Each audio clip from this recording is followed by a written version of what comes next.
नमस्कार, मैं श्रुति सिंह। स्वागत है आप सभी का इनसाइड झारखंड न्यूज के इस बुलेटिन में। चले जाते हैं आज की खबरों के बारे में। खबरों की शुरुआत करते हैं राजधानी रांची से। भारतीय जनता पार्टी युवा मोर्चा और आजसू के प्रदेश स्तरीय पदाधिकारियों और कार्यकर्ताओं ने रांची बंद के समर्थन में अल्बर्ट चौक को जाम कर दिया और विरोध प्रदर्शन किया। प्रदर्शनकारियों ने राज्य सरकार के प्रशासनिक विफलता के खिलाफ जमकर नारेबाजी की और अपना आक्रोश जताया।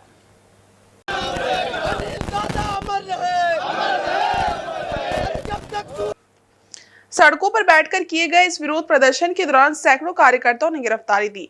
प्रदर्शनकारियों का आरोप था कि राज्य सरकार ने प्रशासनिक स्तर पर पूरी तरह से विफलता दिखाई है, जिसके परिणाम स्वरूप लोगों को परेशानियों का सामना करना पड़ रहा है। भाजपा और आजसू के नेताओं ने राज्य सरकार को घेरते हुए कहा कि सरकार की गलत नीतियों के कारण राज्य की जनता को संकट का सामना करना पड़ रहा है। उन्होंने राज्य सरकार से मांग की कि जल्द से जल्द प्रशासनिक सुधार किए जाएं और जनता के हित में ठोस कदम उठाए जाएं। ये प्रदर्शन रांची बंद के तहत आयोजित किया गया था, जिसमें भाजपा और आजसू के कार्यकर्ताओं ने एकजुट होकर राज्य सरकार के खिलाफ अपनी आवाज उठाई।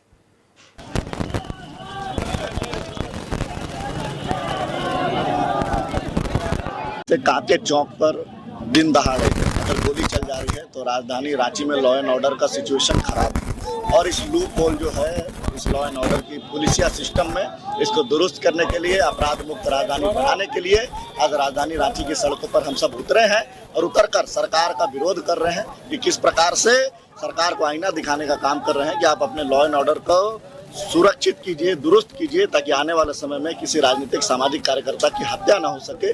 जिस प्रकार से अनिल जी सामाजिक कार्यकर्ता थे, राजनीतिक कार्यकर्ता थे, धार्मिक कार्यकर्ता थे। आप समझ सकते हैं कि ऐसी व्यक्ति का जान जाना कहीं से भी जायज नहीं, इसलिए हमारे झारखंड के होनहार और झारखंड आंदोलन में सक्रिय भूमिका निभाने वाले समाज सेवी भारतीय जनता पार्टी के प्रदेश स्तरीय नेता को दिन दहाड़े किस तरह से गोली मारी गई। ऐसा लगता है कि झारखंड में प्रशासन, नियम कानून, लॉ एंड ऑर्डर कहीं है नहीं।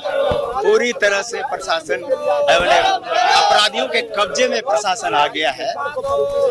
जितना उन लोग खुलेआम हत्या को अंजाम दे रहे हैं, बेखौफ घूम रहे हैं, ऐसा लगता है कि अब झारखंड की जनता को अपना सुरक्षा खुद करना पड़ेगा। सरकारी के नाकामी छोड़ दीजिए। युवा लोग बेरोजगार है, अपराधी बेलगाम है, कौन जो यहाँ बचा हुआ है? अभी सत्र बजट सत्र चल रहा है, एक भी युवा लोग को नौकरी का बता दीजिए। सत्र में बात हुआ होगा। हम लोग बात उठाते हैं तो लोग फंड न है, ई न है, तो आप काहे वोट लिया? जब फंड न है, कुछ व्यवस्था नहीं कर पाए हैं, युवा लोग को 5 लाख रोजगार नहीं दे पाए हैं, तो आप सरकार रिजाइन मारिए। हम लोग सरकार बनाने के लिए तैयार है। भाजपा नेता अनिल टाइगर हत्याकांड को लेकर विधानसभा में जमकर हंगामा हुआ। भाजपा के विधायकों ने सदन के बाहर विरोध जताने के बाद सदन के भीतर भी जोरदार प्रदर्शन किया। भाजपा विधायकों का आरोप था कि राज्य सरकार कानून व्यवस्था बनाए रखने में नाकाम रही है। मान्यवर, अपराध की घटनाएं दुर्भाग्यपूर्ण हैं, मैं यह स्पष्ट मानता। इसके जवाब में सत्ता पक्ष के विधायकों ने भी वेल में आकर नारेबाजी की, जिससे सदन में माहौल गर्म हो गया। हंगामे के बाद स्पीकर को मजबूर होकर सदन की कार्रवाई को पहले पाली दिन के 12:55 तक के लिए स्थगित करना पड़ा। सदन से बाहर निकलते हुए भाजपा विधायक सीपी सिंह ने सरकार पर कड़ी आलोचना की। उन्होंने कहा कि लॉ एंड ऑर्डर सरकार के हाथ से निकल चुका है और अपराधी बेलगाम हो गए हैं। इस पर सत्ता पक्ष के विधायकों के आचरण से लगता है कि मैच फिक्सिंग हो गया है। घरों में खड़ा करने का प्रयास कर रहे हैं, यह अनुचित है मान्यवर, ये नहीं चलेगा। राज्य इनके हवाले नहीं किया जा सकता मान्यवर। पुलिस बौखला की हो गई है और पुलिस तो बौखलाई तो है ही। भाई, सदन के अंदर का दृश्य आप लोगों ने नहीं देखा। जैसे ही सदन के अंदर हम लोग पहुँचे और जैसे ही बात उठाना शुरू किए, उधर से सत्ता पक्ष के सारे लोग बेल में आ गए, हम लोग भी बेल में गए और स्पीकर साहब ने तुरंत 12:55 तक के लिए सदन स्थगित कर दिया। तो इसे मैच फिक्सिंग नहीं कहा जाएगा तो क्या कहा जाएगा? इधर जमशेदपुर के सिद्धगोड़ा थाना अंतर्गत बारेडी बाजार में एक सरकारी शराब दुकान में गुरुवार को अचानक आग लग गई। दुकान से धुआं निकलते देख आसपास के लोगों ने इसकी सूचना दुकान के कर्मचारियों को दी। सूचना मिलते ही कर्मचारी मौके पर पहुंचे और तुरंत दमकल विभाग को सूचित किया। मौके पर पहुंचे दमकल कर्मियों ने तत्परता से कार्रवाई करते हुए आग पर काबू पाया, जिससे एक बड़ी घटना टल गई। हालांकि जब तक राहत कार्य शुरू होता तब तक शराब की कई प्लास्टिक बोतलें जल चुकी थी। वहीं गर्मी की वजह से कांच की बोतलें टूट गई थी। आग लगी कि इस घटना में फ्रिज को भी भारी नुकसान हुआ है। साथ ही काउंटर में रखे कुछ नगद रुपए भी जल गए हैं। आग लगने का कारण शॉर्ट सर्किट बताया जा रहा है। दुकान के कर्मचारियों के अनुसार जब तक वे कुछ कर पाते तब तक काफी नुकसान हो चुका था। हालांकि इस घटना में हुए नुकसान का पूरा आकलन खबर लिखे जाने तक किया जा रहा था, लेकिन प्रारंभिक अनुमान के मुताबिक लाखों रुपए का सामान नष्ट हुआ है। घटना की सूचना पाकर उत्पाद विभाग की टीम मौके पर पहुंची और पुलिस के साथ मिलकर घटना के कारणों की जांच कर रही है। अगल बगल के फोन आया मेरे पास भी, धुआं निकल रहा है। यहाँ पहुँचे तो इधर उधर फोन गया, फिर दमकल आया गोलमोरी से, ताला वाला खोले, उसके बाद बताया गया। सरायकेला जिला में गुरुवार को स्वास्थ्य विभाग की ओर से साथिया सम्मेलन से आरोग्य दूत सम्मान समारोह का आयोजन टाउन हॉल में किया गया। इस समारोह में मुख्य अतिथि के रूप में उपायुक्त रविशंकर शुक्ला उपस्थित थे। उपायुक्त ने अपने संबोधन में कहा कि इस कार्यक्रम का मुख्य उद्देश्य किशोर स्वास्थ्य कार्यक्रम और विद्यालय स्वास्थ्य कार्यक्रम को सफल बनाना है। इसके तहत 10 से 19 वर्ष तक के बच्चों और किशोर किशोरियों में होने वाले विभिन्न शारीरिक और मानसिक बदलावों के बारे में विस्तार से जानकारी देना आवश्यक है। उन्होंने कार्यक्रम में उपस्थित शिक्षकों, पीयर एजुकेटर्स और स्वास्थ्य विभाग के सहियाओं से अपील की कि वे आपसी समन्वय स्थापित कर किशोर स्वास्थ्य कार्यक्रम को और बेहतर तरीके से संचालित करें। उपायुक्त ने कहा कि बच्चों को इस उम्र में न्यूट्रिशन, मानसिक स्वास्थ्य और मासिक धर्म के दौरान हाइजीन जैसे महत्वपूर्ण मुद्दों पर जानकारी दी जानी चाहिए। उन्होंने ये भी कहा कि किशोरों के सवालों का सही जवाब देना चाहिए और उन्हें शराब और सिगरेट जैसी गलत आदतों से बचाने के लिए सही मार्गदर्शन देने की आवश्यकता है। कार्यक्रम में civil surgeon doctor Ajay Kumar और श्रवण कुमार ने भी अपने विचार व्यक्त किए और किशोर स्वास्थ्य कार्यक्रम की महत्ता पर जोर दिया। कार्यक्रम को और भी रंगीन बनाने के लिए बच्चों द्वारा कई प्रकार के नृत्य प्रस्तुत किए गए, जिसे उपस्थित लोगों ने सराहा।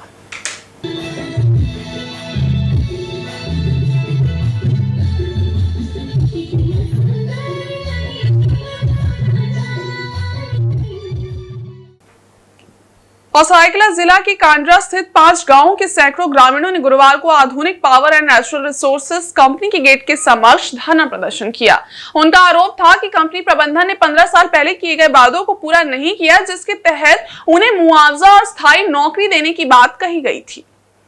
ग्रामीणों ने बताया कि पदमपुर, श्रीरामपुर, हरिहरपुर, पिंडरा बेड़ा और बिकनीपुर गांवों के लोगों को कंपनी ने स्थायी नौकरी, स्वास्थ्य, शिक्षा और स्वच्छता जैसी सुविधाएं देने का वादा किया था, लेकिन 15 साल बाद भी इन वादों पर कोई कार्रवाई नहीं हुई। ग्रामीणों ने कहा कि उनकी मांगों को न मानने पर वे अनिश्चितकालीन गेट जाम और आत्मदाह जैसी उग्र कार्रवाई करने के लिए भी तैयार हैं। झारखंड आंदोलनकारी और जमींदाता प्रधान मांझी ने बताया कि कंपनी ने स्थापना के समय वादा किया था कि हर गांव के लोगों को नौकरी व मूलभूत सुविधाएं प्रदान की जाएंगी, लेकिन ये वादा अभी तक पूरा नहीं हुआ है। इस बीच कंपनी के एचआर हेड अनिल सोनी ने ग्रामीणों की शिकायतों का जवाब देते हुए कहा कि कंपनी ने पहले ही 137 ग्रामीणों को स्थायी नौकरी और 400 ग्रामीणों को अस्थायी नौकरी प्रदान की है। उन्होंने बताया कि आधुनिक पावर पदमपुर समिति के माध्यम से ग्रामीण अपनी समस्याओं को प्रबंधन तक पहुंचा सकते हैं। हालांकि ग्रामीणों का कहना था कि ये समिति 15 साल पुरानी है और अब इसका कोई अस्तित्व नहीं है। एक दिवसीय धरना प्रदर्शन पर इसलिए बैठे हैं, जो 5 गाँव के जो जमीनदाता है, पदमपुर, बड़ा हरिहरपुर, श्रीरामपुर, पिंडाबेड़ा, झातकीटी, ये सभी हम लोग बीकानीपुर, जो हम लोग सभी ज़मींदाता इसलिए बैठे हैं मजबूरन होकर, जो हमारा आज 15 साल गुजर चुका है, फिर भी हम लोगों को ज़मीन लेने के बाद भी, हमारा ज़मीन को अधिग्रहण करने के बावजूद भी आज हम लोगों को नौकरी नहीं मिली है, जो कि उस समय इकरारनामा हुआ है, जो कि आपको एक अस्थायी नौकरी दिया जाएगा, लेकिन आज तक उससे वंचित है। इसके अलावा हमारे कल्याण के लिए, वेलफेयर के लिए गांव में पानी, बिजली, सड़क, शिक्षा, स्वास्थ्य, ये सभी चीज़ का वादा किया था, परंतु आज गांव में आप लोग जाइए, देखिए कि गांव का स्थिति क्या है। यहाँ बिजली का उत्पादन तो होता है, लेकिन गांव में हम लोग खाली सिर्फ धूला के अलावा और कुछ नहीं खा रहे हैं। आधुनिक पावर कंपनी जो है, समस्त जो प्रभावित गांव हैं उनके हित धर्मों, भू विक्रेताओं इन सभी के संरक्षण के लिए जो एक मान्यता प्राप्त समिति है, पावर प्रोजेक्ट प्रस्थापित विस्थापित श्रमिक स्वावलंबी सहयोग समिति, इनके तहत इस तरह के मामलों को अनुशंसित कर दिया ये पहले। और इस तरह के कई चीज़ें कंपनी में हुई हैं और उनके थ्रू हम लोगों ने लगभग 137 आदमी आज के दिन में गांव के रोज़गार में हैं और लगभग 450 के आसपास या 400 ही कह लीजिए आप ठेका कर्मचारी गांव के प्रभावित गांवों के हमारे यहाँ कार्यरत हैं। तो इस तरह के विवाद पहले भी समस्याएं आई थी जिनको हमने उन समिति की अनुशंसा के आधार पर और समिति और कंपनी प्रबंधन के बीच वार्ता के द्वारा सुलझाया। इसी कड़ी में इस समिति को भी कहा गया कि भाई आप एक प्रॉपर चैनल के थ्रू पावर प्रोजेक्ट पदमपुर समिति के थ्रू ही आप इसको अनुशंसित कराइए। झारखंड विधानसभा के बजट सत्र 2025 के उपलक्ष्य में बुधवार को राजभवन में राज्यपाल संतोष कुमार गंगवार की गरिमामय उपस्थिति में एक रात्रि भोज का आयोजन किया गया। इस विशेष अवसर पर मुख्यमंत्री हेमंत सोरेन, विधानसभा अध्यक्ष रविनाथ महतो, सभी मंत्री, सांसद, विधायक तथा वरीय पदाधिकारी उपस्थित थे।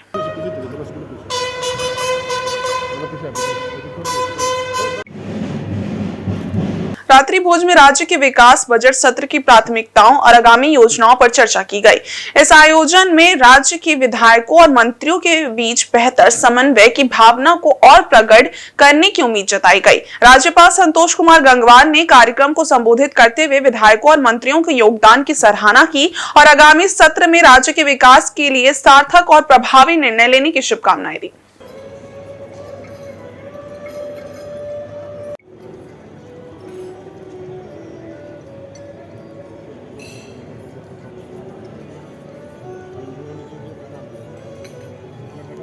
सरायकेला जिले की गम्हरिया थाना अंतर्गत मुड़कुम गांव के दर्जनों ग्रामीण इन दिनों गांव के कुछ असामाजिक तत्वों के आतंक से परेशान हैं। वहीं असामाजिक तत्व का मनोबल इतना बढ़ा हुआ है कि वे रैयतदारों को उनकी अपनी जमीन तक बेचने नहीं दे रहे हैं। मुड़कुम गांव के दर्जनों रैयतदारों ने प्रेस वार्ता में बताया कि गांव के कुछ असामाजिक तत्व एक विशेष राजनीतिक दल का नाम लेकर डरा धमका रहे हैं कि वे अपनी जमीन बिल्डर को ना बेचे। स्थानीय रैयतदारों ने बताया कि असामाजिक तत्व नहीं चाहते कि गांव का विकास हो, लिहाजा उनकी जमीन पर कभी जबरन जेसीबी से गड्ढे खोद दे रहे हैं तो कभी डेवलपर के प्रोजेक्ट बुकिंग करने आ रहे ग्राहकों के साथ बदतमीजी कर रहे हैं।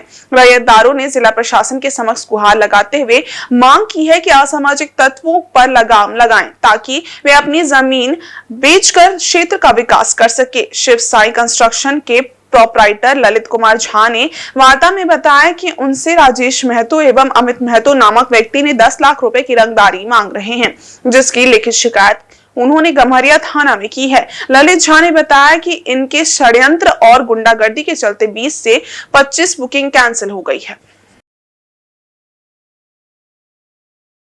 मुल्कों में जो हम लोग का जमीन है, हम लोग बिल्डर को जो दिए हुए हैं वो नहीं कर पा रहे हैं। हम लोग का जमीन जो है बिना बेचे उसको हम लोग अपना परिवार नहीं चला सकेंगे, क्योंकि नौकरी नहीं है और छोटे छोटे बच्चों को पढ़ाई है और महिला लोगों का जो दादी लोग चाची लोग हैं उनका बीमार वगैरह आते हैं, उनका भी इलाज करने के लिए चाहिए और शादी ब्याह भी चाहिए बच्चों लोग का, तो वो सब नहीं कर पा रहे हैं हम लोग, तो इसीलिए हम लोग जमीन बेच रहे हैं। तो दिक्कत गाँव में बिल्डर को जो दिए वो नहीं कर पा रहे हैं।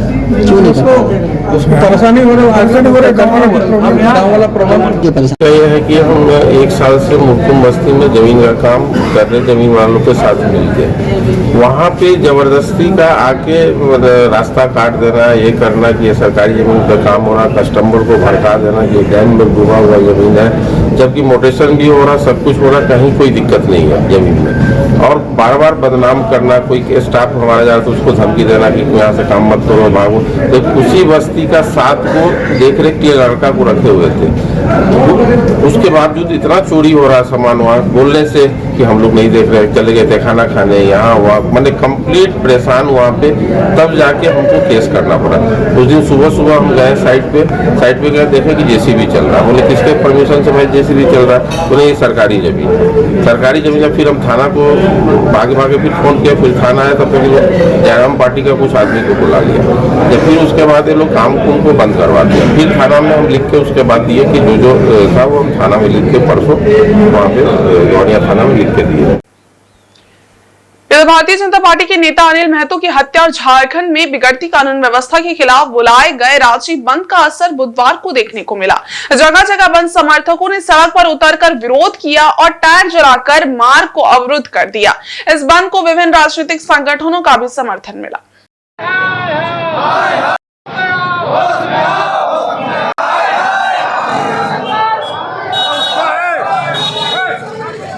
इस दौरान बंद समर्थक काफी आक्रोशित नजर आए। रांची के विभिन्न इलाकों में इस बंद का असर स्पष्ट रूप से देखा गया। रांची के व्यवसायिक वर्गों ने बंद का समर्थन करते हुए अपने प्रतिष्ठान पूरी तरह से बंद रखी। भाजपा और अन्य राजनीतिक दलों के समर्थक शांतिपूर्ण तरीके से सड़क पर उतरे और अपनी नाराजगी जाहिर की। हालांकि कई स्थानों पर बंद समर्थकों द्वारा टायर जलाने की घटनाएं सामने आई, जिससे शहर में यातायात बाधित हुआ। रांची में बिगड़ती कानून व्यवस्था को लेकर बढ़ते आक्रोश के बीच बंद समर्थकों ने राज्य सरकार से कड़ी कार्रवाई की मांग की। नेताओं ने आरोप लगाया कि राज्य में अपराधी तत्वों का प्रभाव बढ़ता जा रहा है और पुलिस की लचर व्यवस्था के कारण नागरिकों में असुरक्षा का माहौल बन गया है। इस स्थिति को तुरंत सुधारने की आवश्यकता है ताकि आम लोगों को सुरक्षित माहौल मिल सके। हालांकि बंद के दौरान कोई अप्रिय घटना नहीं घटी, लेकिन प्रशासन ने पूरी स्थिति पर निगरानी रखी और शांति बनाए रखने के लिए सुरक्षा के पर्याप्त इंतजाम किए थे। पुलिस बल को मुस्तैद किया गया था ताकि किसी भी अप्रिय स्थिति से निपटा जा सके और शांति बनाए रखी जा सके।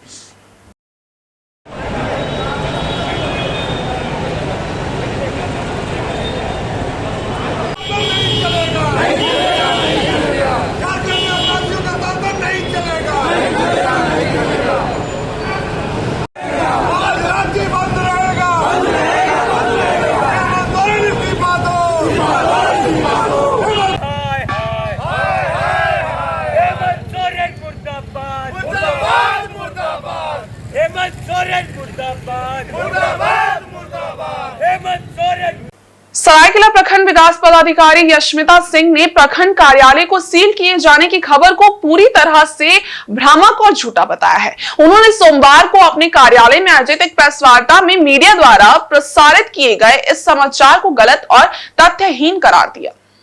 वीडियो यशमिता सिंह ने कहा कि न्यायालय से प्राप्त एक नोटिस में केवल लाभुकों को बकाया राशि के भुगतान से संबंधित जानकारी दी गई थी। उन्होंने स्पष्ट किया कि इस नोटिस को कार्यालय में चिपकाया गया है जिससे संबंधित अधिकारी इसे नोटिस का पालन कर सके। वीडियो ने कहा कि कोर्ट के आदेश पर प्रखंड कार्यालय को सील किए जाने की खबर पूरी तरह से निराधार है। ये सिर्फ भ्रमित करने वाली जानकारी है। उन्होंने ये भी बताया कि लाभुकों को बकाया राशि का भुगतान 29 अप्रैल तक करना है और इस संबंध में न्यायालय से आदेश प्राप्त हुआ है।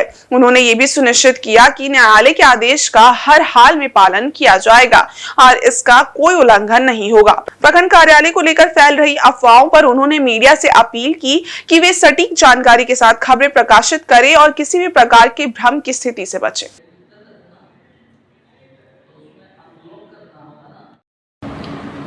आप देख रहे होंगे कि कल कुछ सोशल मीडिया और न्यूज़ चैनल्स पे कुछ भ्रामक खबर चल रही थी कि सरायकेला का बीडीओ ऑफिस सील कर दिया गया है और सील करने का कारण यह था कि मनरेगा मजदूर के मजदूरी भुगतान का मामला बताया जा रहा था, जबकि ऐसा नहीं है। हमारा कार्यालय सील नहीं किया गया है और मामला मनरेगा मजदूरी से संबंधित भी नहीं था।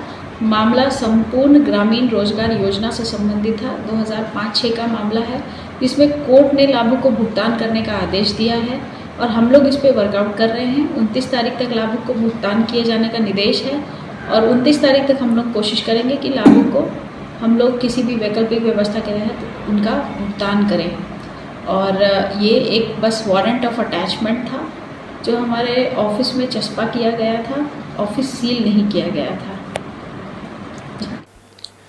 रामनवमी, ईद और सरहुल को लेकर सरायकेला जिला के आरआईटी थाना में बुधवार शाम शांति समिति की बैठक का आयोजन किया गया। इस बैठक में सभी पर्व त्योहार को शांतिपूर्वक और सौहार्दपूर्ण तरीके से संपन्न कराने को लेकर महत्वपूर्ण चर्चा की गई। इनका भी जुलूस कहना है कि यहाँ से हम लोग जाते हैं वहाँ 4 नंबर तक जो भी है वो क्या बोलते हैं प्रोसेशन सब जो भी खेल कूद वहाँ तक होता है, 4 नंबर से उनका बॉक्स इधर से घूमते हुए लौट जाता है। बैठक की अध्यक्षता थाना प्रभारी विनय कुमार ने की। उन्होंने बताया कि इस बैठक में विशेष रूप से पिछली शांति समिति की बैठक में उठाए गए मुद्दों पर चर्चा की गई, जैसे होली पर्व के दौरान किए गए साफ सफाई कार्यों के साथ नगर निगम कार्यालय से जुड़े कार्यों का अधूरा रहना। हालांकि इस बैठक में नगर निगम कार्यालय के किसी भी अधिकारी पदाधिकारी की उपस्थिति नहीं रही, जिससे शांति समिति के सदस्यों में भारी आक्रोश देखा गया। बैठक के दौरान ये भी जानकारी दी गई कि आरआईटी थाना क्षेत्र में इस बार रामनवमी के जुलूस में कुल 6 लाइसेंसी अखाड़े शामिल होंगे, जबकि 2 अखाड़ों में केवल पूजा पाठ और खेल करतब का आयोजन किया जाएगा।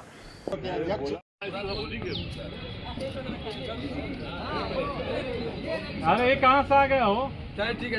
अरे यही तो ईद, सरहुल और रामनवमी को लेकर आरआईटी थाना परिसर में शांति समिति की बैठक की गई है, जिसमें शांति समिति के सभी सदस्यगण और अखाड़ा कमेटी के जो भी अध्यक्ष थे सभी और रामनवमी को लेकर आवश्यक दिशा निर्देश दिए गए हैं और उन्हें बता दिया गया है कि सभी जगह जो एक अच्छे माहौल में हम लोग को रामनवमी के पर्व को कंप्लीट करवाना है। वहीं 26 मार्च को विधानसभा की कार्रवाई समाप्त होने के बाद रांची के जेएससीए क्रिकेट स्टेडियम में मुख्यमंत्री एकादश और स्पीकर एकादश के बीच मैत्री क्रिकेट मैच का आयोजन किया गया। इसमें मंत्रियों और विधायकों ने अपनी खेल प्रतिभा को दिखाते हुए दर्शकों को रोमांचित कर दिया। माननीय श्री हेमंत सोरेन जी टॉस जीतकर पहले बैटिंग का फैसला और ये लीजिए पहले ओवर की पहली गेंद ऑन साइड में इस गेंद को पुल करना चाहते हैं खेलने की कोशिश, बॉल और बैट के बीच कोई मुलाकात नहीं, रन बनाने का। मुख्यमंत्री एकादश ने पहले बल्लेबाजी करते हुए स्पीकर एकादश को 104 रन का लक्ष्य दिया। मुख्यमंत्री हेमंत सोरेन की कप्तानी में टीम ने कुल 104 रन बनाए। हेमंत सोरेन ने 9, प्रदीप यादव ने 13, अनूप सिंह ने 17 और डॉक्टर इरफान अंसारी ने 23 रन बनाए। मुख्यमंत्री हेमंत सोरेन का विकेट जयराम महतो ने लिया। जवाब में जब स्पीकर एकादश बल्लेबाजी करने उतरी तो मुख्यमंत्री एकादश के कप्तान हेमंत सोरेन ने जयराम महतो को पवेलियन भेजकर अपना बदला चुकता किया। अंत में शानदार प्रदर्शन के लिए डॉक्टर इरफान अंसारी को मैन ऑफ द मैच का पुरस्कार मिला। ये मैच न केवल एक अच्छे खेल का उदाहरण था, बल्कि राज्य के मंत्रियों और विधायकों के बीच दोस्ती और खेल भावना को भी उजागर करना था।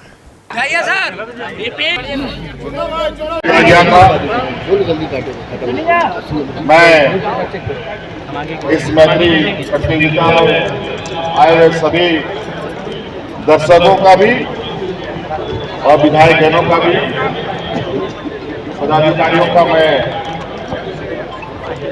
हार्दिक अभिनंदन और शुक्रिया भी अदा करता हूँ। आपकी खेल संपन्न हो चुका है और ये एक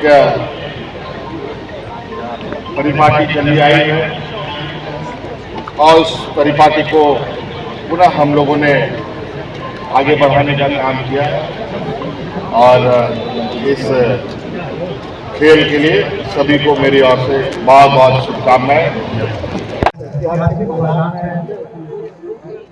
मुख्यमंत्री और अध्यक्ष एकादश टीमों के बीच खेल और आप सभी जानते हैं खेल एक ऐसा चीज है जिसमें परिपाटी होता है, खेल का अलग होता है। एक टीम जीतते हैं और एक टीम उनके साथ साथ चलते हैं। जो जीतते हैं वो निश्चित रूप से सिकंदर है, आज जो उनके साथ चलते हैं उनको भी कमजोर होना नहीं है।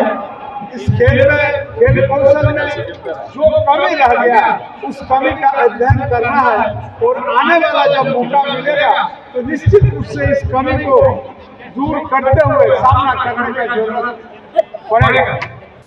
रमजान का आखिरी सप्ताह चल रहा है और ईद का त्योहार पूरे देश में धूमधाम से मनाने की तैयारी शुरू हो चुकी है। जमशेदपुर के बाजारों में ईद की खरीदारी जोरों पर है। इस समय बाजारों में विशेष रूप से ईद के पोशाक, अत्तर, लच्छा और सेवैया की बिक्री खूब हो रही है।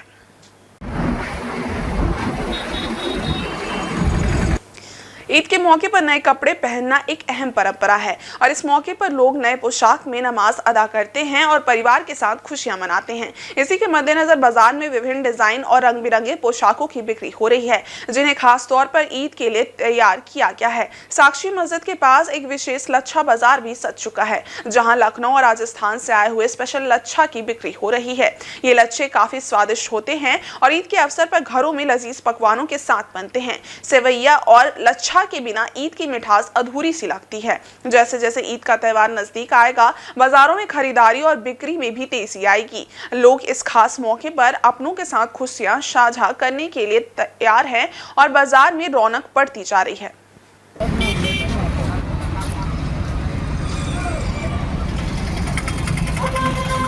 तो आप जानते हैं शहर का सबसे पुराना दुकान है और हर जगह का माल आता है। अभी फिलहाल हम रांची का माल बेच रहे हैं, बिहार साइड का बेच रहे हैं, बंगाल का बेच रहे हैं और इलाहाबाद का। जहाँ तक बात रहा सबसे ज्यादा डिमांड, ये बार रिस्पॉन्स देख रहे हैं अभी आपका बंगाल का राजू खान का लच्छा जो है मैंगो लच्छा का बहुत अच्छा डिमांड है, बहुत अच्छा रिस्पॉन्स मिल रहा है। इधर भाजपा नेता अनिल टाइगर की हत्या का मामला विधानसभा तक पहुंच गया है। गुरुवार को झारखंड विधानसभा में बजट सत्र की कार्यवाही शुरू होने से पहले भाजपा विधायकों ने राज्य सरकार के खिलाफ जमकर प्रदर्शन किया। इस दौरान राज्य की कानून व्यवस्था पर भी गंभीर सवाल उठाए। दरअसल भाजपा, जदयू और आजसू ने इस हत्याकांड के विरोध में रांची बंद का आह्वान किया था, जिससे एक बार फिर राज्य में बढ़ते अपराध और कानून व्यवस्था की स्थिति पर राजनीति गर्मा गई है। भाजपा विधायकों ने प्रदर्शन करते हुए आरोप लगाया कि झारखंड में अपराधी बेखौफ होकर घटनाओं को अंजाम दे रहे हैं और राज्य सरकार इसे रोकने में पूरी तरह असफल है। नेता प्रतिपक्ष बाबूलाल मरांडी ने कहा कि अनिल टाइगर की हत्या के बाद पुलिस ने अपराधी को गिरफ्तार किया है, लेकिन ये गिरफ्तारी जनता द्वारा की गई थी और पुलिस अपनी वाहवाही लूट रही है। उन्होंने राज्य के डीजीपी पर भी सवाल उठाया, कहा कि जब एक ही डीजीपी के पास कई जिम्मेदारियां हों तो वो सही तरीके से कानून व्यवस्था की निगरानी नहीं कर सकते। उन्होंने सरकार पर आरोप लगाया कि सरकार अपराधियों से पैसे वसूल रही है, जिससे अपराधी राज्य में बेखौफ होकर अपराध कर रहे हैं। इससे और भद्दा मजाक क्या हो सकता है? यानी पुलिस को कोई गंभीर नहीं है कि अपराध कैसे रोके और सरकार किस प्रकार से काम कर रही है राज्य में। एक यहाँ डीजी पुलिस है और एक डीजी नहीं, उन्हीं के ऊपर सीआईडी के भी डीजी हैं, एसीबी के भी डीजी हैं। अघोषित रूप से स्पेशल ब्रांच के भी वही है, सब काम कर रही। आप सोच सकते हो राज्य की हालत क्या है। पूरे राज्य में रोज चोरी, डकैती, हत्या, अपहरण, लूट जारी है।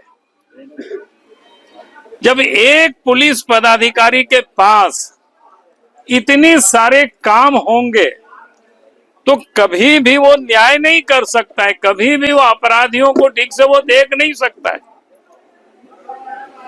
इसे समझ में आता है कि अपराधियों से भी ये सरकार लगता है कि पैसे वसूल कर रही है, तभी अपराधी बेखौफ होकर के राज्य में अपराध कर रही है। इस पर तो पहला कार्रवाई तो रांची के जो सीनियर एसपी है और डीजी पुलिस है, इन लोगों के ऊपर कार्रवाई होनी चाहिए। और इन लोगों के रहते मैं नहीं समझता हूं कि कभी भी लॉ एंड ऑर्डर ठीक हो सकता है, क्योंकि इन लोगों का एक सूत्री कार्यक्रम है वसूली करना। और इस कारण से आज इस प्रदेश के अंदर में ये अपराध दिनों दिन बढ़ते जा रहा है। की घटनाओं हम कह सकते हैं राज्य में अराजक स्थिति है और ऐसे स्थिति में राष्ट्रपति शासन एक विकल्प है और कोई इस राज्य को बचाने वाला नहीं है। महामहिम राज्यपाल को संज्ञान में लेते हुए राष्ट्रपति शासन के लिए अनुशंसा कर रहे हैं। पूरा डर का माहौल है ना, डेली हत्या हो रही है। जनप्रतिनिधि की देखिए हत्या हो गई, अब क्या बोलेंगे इसमें। लोग अपने को असहज और असुरक्षित महसूस कर रहे हैं, इसके लिए राष्ट्रपति शासन ही विकल्प है। यहाँ पर विकास का रुक चुका है, और यहाँ जंगल राज चालू हो गया है, कोई सुरक्षित महसूस नहीं कर रहा है। देखिए हमारा दल के बढ़ाए अब चिंता जता रहा है कि राष्ट्रपति शासन में विकल्प है। अनिल टाइगर हत्याकांड पर झारखंड मुक्ति मोर्चा के मंत्री सुदिव्य कुमार सोनू और हफीजुल हसन ने भाजपा के आरोपों का जवाब दिया। दोनों नेताओं ने राज्य पुलिस की कार्रवाई की सराहना करते हुए भाजपा पर नाटकबाजी और झारखंड की जनता का ध्यान भटकाने का आरोप लगाया। सुदिव्य कुमार सोनू ने कहा कि घटना में शामिल एक अपराधी की गिरफ्तारी हो चुकी है और पुलिस लगातार अन्य अपराधियों की तलाश में छापेमारी कर रही है। उन्होंने ये भी कहा कि इस मामले के समाधान के लिए एसआईटी का गठन किया गया है और अनिल टाइगर के परिवार को निश्चित रूप से न्याय मिलेगा। मंत्री ने बताया कि भाजपा के नेताओं को केवल गैर भाजपा शासित राज्यों में ही जंगल राज नजर आता है, लेकिन झारखंड में कानून व्यवस्था पूरी तरह से मजबूत है। वहीं झारखंड मुक्ति मोर्चा के मंत्री हफीजुल हसन ने भी इस घटना की कड़ी निंदा की और कहा कि ऐसी घटनाओं को किसी भी हाल में सही नहीं ठहराया जा सकता। उन्होंने भरोसा दिलाया कि पुलिस इस मामले का जल्द उद्भेदन करेगी और अपराधियों को सजा दिलाई जाएगी। जंगल राज की परिभाषा, जिस जंगल राज की परिभाषा ये यहाँ दे रहे हैं, उसी जंगल राज ने अपने नागरिकों के अधिकारों को संरक्षित किया है और भाजपा के चश्मे में गैर भाजपा शासित राज्यों में इनको कानून और व्यवस्था जंगल राज के तौर पर दिखती है। भाजपा शासित राज्यों का जंगल राज इनको नहीं दिखता है। यह सवाल भारतीय जनता पार्टी का तो राजनीतिक नाटकबाजी से झारखंड की जनता का ध्यान भटकाने का जो प्रयास कर रहे हैं, उस प्रयास में ये कामयाब नहीं होंगे, क्योंकि जनता भी इस बात को समझती है कि घटना के तुरंत बाद एक अपराधी को गिरफ्तार कर लिया गया है, दूसरे अपराधी की पहचान सुनिश्चित कर ली गई है और हम ये उम्मीद करते हैं कि बहुत कम दिनों के अंदर में वह अपराधी भी गिरफ्तार होगा और निश्चित रूप से अनिल टाइगर के परिवार को न्याय मिलेगा। हमारे सुराग मिले हैं, हम लोग अभी नहीं, पुलिस अपना छानबीन कर रही है और बहुत जल्दी अच्छा रिजल्ट आप लोगों को। अच्छा, कांग्रेस के जो स्थानीय विधायक हैं कांके के, हाँ, वो बंद को बोल रहे हैं कि मतलब बंद सही है, हाँ, और जिस तरह से परिवार के प्रति संवेदना का प्रतीक है, तो आप भी मानते हैं? नहीं नहीं, सही है। बहुत इस तरह की घटना को हम सही तो नहीं मानते हैं। वहीं पूर्वी सिंहभूम जिले के पोटका स्थित बड़ा भुमरी में नव जागरण समिति द्वारा आयोजित हरि नाम संकीर्तन के 7वें दिन श्रद्धालुओं की भारी भीड़ उमड़ी। इस बार समिति ने नवकुंज कीर्तन के दूसरे वर्ष के अवसर पर एक साथ 9 स्थानों पर हरि नाम संकीर्तन का आयोजन किया है। यहाँ भगवान के विभिन्न अवतारों की 501 मूर्तियां स्थापित की गई हैं। द्वापर, त्रेता, सतयुग और कलयुग के विभिन्न कालखंडों में भगवान ने जो अवतार लिया, उसका मनमोहक चित्रण श्रद्धालुओं को भाव विभोर कर रहा है। इसके अलावा समिति ने शादी विवाह के रस्मों और सब्जी मंडी के दृश्य को भी बेहद सुंदर तरीके से प्रदर्शित किया है, जो दर्शकों के लिए विशेष आकर्षण का केंद्र है। इस दृश्यों को देखकर ऐसा लग रहा है जैसे ये सब वास्तविक हो। कार्यक्रम के दौरान चारों ओर राधे राधे और कृष्ण कृष्ण के घोष गूंज रहे थे और भक्त भक्ति में डूबे हुए थे। संकीर्तन के इस अवसर पर लोग अपने पापों से मुक्ति पाने के लिए एकजुट होकर भगवान के नाम का जप कर रहे थे और सभी लोग इस भक्ति के संगम में अपने आप को धन्य महसूस कर रहे थे।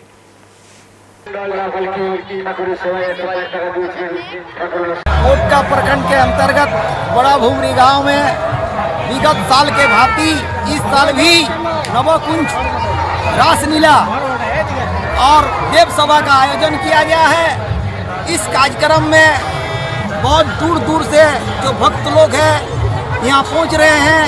मैं आशा करता हूँ आज हमारा कार्यक्रम का सप्तम दिन है और अष्टम नवम दिन में और हजारों संख्या में आके यहाँ का मनोरंजन उठाएंगे। भक्त लोग बहुत बहुत दूर से पहुँच रहे हैं, इसके लिए मैं उन लोग का साधुवाद धन्यवाद भी देता हूँ। इधर हल्दी पोखर के मंडल पाड़ा में श्री श्री अखंड हरिनाम संकीर्तन समिति द्वारा 24 प्रहर का अखंड हरिनाम संकीर्तन का भव्य आयोजन किया गया। इसकी शुरुआत 191 कुंवारी कन्याओं द्वारा कमल तालाब से जल भर कर यज्ञ स्थल तक लाए गए कलश से हुई। कलश स्थापना के साथ ही 24 प्रहर हरिनाम संकीर्तन का शुभारंभ हुआ। इस धार्मिक आयोजन में प्रमुख अतिथियों के रूप में जिला परिषद सूरज मंडल मुखिया देवी कुमारी भूमिज और महान साहित्यकार सुनील कुमार डे उपस्थित रहे। अतिथियों ने बताया कि इस संकीर्तन का उद्देश्य विश्व कल्याण, जल कल्याण, गांव की शांति और परिवारों में सुख शांति का प्रसार करना है। हमारे हल्दी पोखर आमबाड़ी प्रांगण में प्रत्येक वर्ष की भांति इस वर्ष भी 3 दिवसीय 24 प्रहर हरिनाम संकीर्तन आरंभ होगा, जो कि इसके पूर्व कन्याओं के द्वारा कलश यात्रा निकाली गई, जो कि आमबाड़ी हरि मंदिर से कमल तालाब और पुनः कमल तालाब से पानी भरते हुए हरि मंदिर तक आए। और इस कार्यक्रम, इस आयोजन का उद्देश्य है कि हमारे हल्दी पोखर के साथ साथ पूरे भारत वर्ष के साथ साथ पूरे विश्व का कल्याण हो, सभी परिवारों में सुख शांति हो और सभी आपसी भाईचारे के साथ कुशल मंगल हो और सभी का सुख शांति समृद्धि का हम सभी कामनाओं के लिए हरिनाम संकीर्तन का आयोजन किया जाता है प्रतिवर्ष। इस वर्ष भी हमारे हल्दी पोखर में बहुत ही धूमधाम के साथ में हरिनाम संकीर्तन का आयोजन किया गया है। ये हरिनाम संकीर्तन प्रभु के नाम पर एक हमारा प्रयास रहता है कि हमारे पंचायत क्षेत्र के जितने भी ग्रामीण हैं, चाहे आसपास के क्षेत्र के जितने भी ग्रामीण हैं, माने सभी मिल करके हरिनाम संकीर्तन के हरि नाम में मग्न हो करके आस्था में परिवर्तित हो जाते हैं। और साथ ही साथ में सभी का यही इच्छा रहता है कि हमारे घर से लेकर, हमारे परिवार से लेकर पूरे पंचायत, पूरे शहर, पूरे राज्य में सुख शांति समृद्धि बनी रहे और सारे आपदाओं से बचे रहे और सुख शांति के लिए सभी जीवन में यापन करते हैं। और साथ ही साथ में मैं कहना चाहूँगी कि हरिनाम संकीर्तन का अभी चल रही है और इसमें सभी ग्रामीणों से अपील करती हूँ कि इस बीच में मांस मछली और प्याज लहसुन का सेवन ना करें और सात्विक जीवन का पालन करें। और आज के इस बुलेटिन में बस इतना ही। हम कल फिर हाजिर होंगे कुछ और नई खबरों के साथ। तब तक के लिए देखते रहिए इनसाइड झारखंड न्यूज। धन्यवाद।